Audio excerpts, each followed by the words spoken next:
Hi, I'm Kim Fuller with Fuller Life Concepts, where I help women stay accountable to their goals and get themselves to the next level so they can have more freedom, make more money, and most of all, have more fun. And what I've been striving for on my list of things to do this year is to live more simply. And so I realized that's been my theme for the month. I've been talking about it constantly, and I wanted to share with you something I learned about myself in the last week. And yes, I'm sitting in my car because this idea came to me, and I thought, let me capture it right now. So one of the things that I've learned this week is about patterns and how my theme of simplicity and letting go, how there is a pattern connected to that. So let me tell you a little more. So when it comes to me needing to make a decision to make some change in my life, I kind of mull over it for a little bit. I think about what are the pros and cons. I try to decide what's the next best thing to do. How am I going to do it? Can you see? So from the time I decide that I need to make a change to the time I actually make a change, that gets stretched out, right? And one of the things that happens when we stretch out actually acting on a decision that we're making, there's some consequences that happen along the way.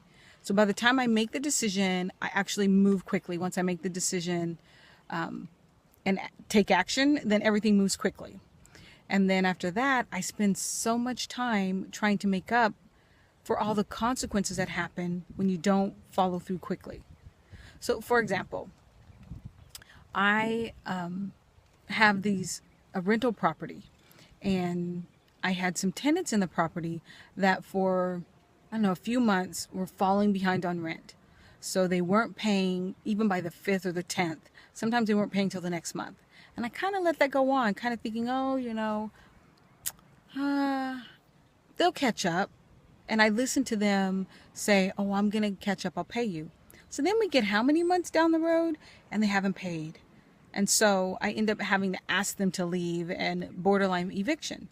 But I knew months before, maybe even 6 months before, that they were struggling to pay the rent, and I needed to encourage them to leave, whether that meant ask them to leave, evict them, or whatever. And once I finally got fed up, what I call fed upatitis, that's when your fed up bone gets itis and stretches and gets to a point where you no longer feel good. So my fed up bone, I wait till that gets to a certain level before I act.